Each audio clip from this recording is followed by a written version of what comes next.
Penerimaan laporan, kajian awal, dan registrasi. Penerimaan laporan. Layanan penerimaan laporan.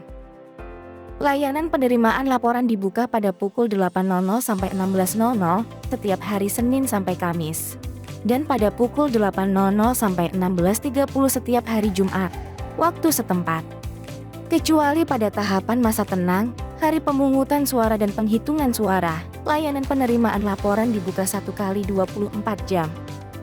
Apabila laporan disampaikan ke Panwaslu Kelurahan atau Desa atau pengawas TPS, maka laporan diteruskan oleh pengawas kelurahan atau desa atau pengawas TPS kepada Panwaslu Kecamatan. Paling lama 1 hari kerja setelah laporan diterima, untuk diproses dan ditindaklanjuti. Secara teknis, Panwaslu Kelurahan atau Desa atau pengawas TPS meminta kepada pelapor atau mendampingi pelapor datang ke Panwaslu Kecamatan. Namun apabila pelapor tidak bersedia datang ke Panwaslu Kecamatan, maka laporan yang diteruskan oleh Panwaslu Kelurahan atau Desa atau pengawas TPS dijadikan informasi awal oleh Panwaslu Kecamatan. Tata cara penerimaan laporan. Ketika menerima laporan, petugas akan menuangkan laporan dari pelapor ke formulir model B1 atau ke sigap lapor. Kemudian, petugas akan memastikan pelapor atau kuasanya menandatangani laporan, serta menyerahkan fotokopi KTP dan bukti. Setelah laporan disampaikan, petugas akan memberikan pelapor tanda bukti penyampaian laporan di hari yang sama. Pengecekan bukti yang disampaikan. Pelapor wajib memastikan bukti yang berbentuk surat disampaikan sebanyak 3 rangkap, dan bukti yang berbentuk elektronik disampaikan dalam media penyimpanan data elektronik. Sedangkan laporan dugaan pelanggaran administratif pemilu yang terjadi secara terstruktur, sistematis, dan masif atau TSM, bukti harus memenuhi. Untuk pemilu presiden dan wakil presiden, bukti harus menunjukkan terjadinya pelanggaran paling rendah di 50% provinsi. Untuk pemilu DPD, bukti harus dapat menunjukkan pelanggaran paling rendah di 50% kabupaten atau kota dalam satu provinsi. Untuk pemilu DPR, bukti harus dapat menunjukkan terjadinya pelanggaran paling rendah di 50% kabupaten atau kota dalam satu daerah pemilihan. Untuk pemilu DPRD provinsi, bukti harus dapat menunjukkan terjadinya pelanggaran paling rendah di 50% kecamatan dalam satu daerah pemilihan.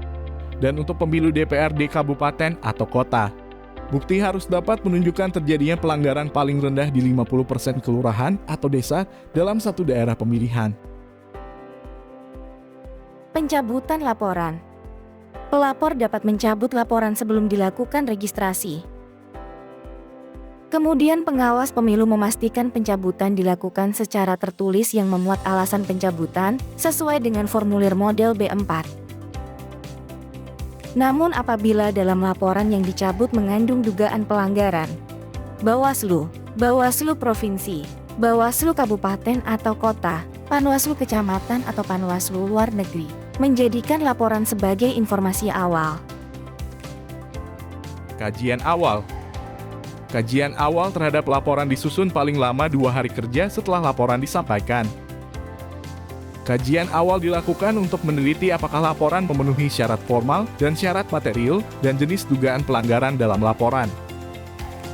Selain meneliti 2 hal tersebut, kajian awal juga meneliti apakah ada pengambil alihan laporan, apakah ada pelimpahan laporan sesuai dengan tempat terjadinya dugaan pelanggaran, apakah ada pencabutan laporan oleh pelapor, apakah akan dilakukan penghentian dengan alasan telah diselesaikan oleh pengawas pemilu sesuai dengan tingkatannya. Syarat formal dan syarat material.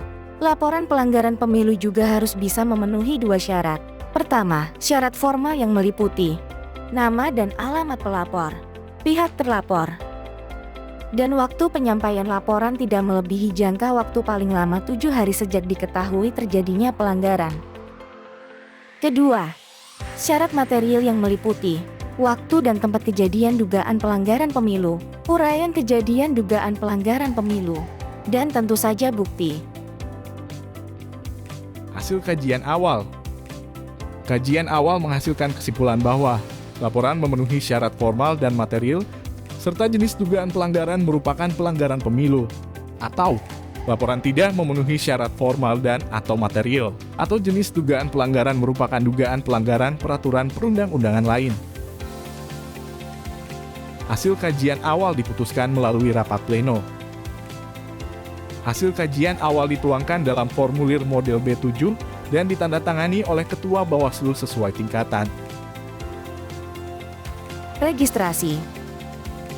Jika hasil kajian memenuhi syarat formal dan material, serta jenis dugaan pelanggaran merupakan dugaan pelanggaran pemilu, pengawas akan mencatatkan laporan ke dalam buku register dan memberi nomor registrasi. Namun, jika terdapat pencabutan laporan setelah dilakukan registrasi, pengawas pemilu tetap melanjutkan proses penanganan pelanggaran. Dugaan pelanggaran administratif pemilu dan pelanggaran administratif pemilu TSM. Jika hasil kajian awal berupa dugaan pelanggaran administratif atau pelanggaran administratif pemilu TSM, laporan diregistrasi dan ditangani sesuai dengan Perbawaslu nomor 8 tahun 2022 tentang penyelesaian pelanggaran administratif pemilu. Untuk kasus pelanggaran administratif, sanksinya berupa peringatan atau perintah untuk melakukan perbaikan administrasi. Kasus pelanggaran yang terjadi di banyak tempat, termasuk ke dalam pelanggaran administratif TSM, yakni terstruktur, sistematis, dan masif, yang sanksinya berupa diskualifikasi. Dugaan pelanggaran kode etik. Jika hasil kajian awal berupa dugaan pelanggaran kode etik penyelenggara pemilu yang dilakukan oleh Panwaslu Kecamatan, Panwaslu Kelurahan atau Desa, dan pengawas TPS, laporan diregistrasi dan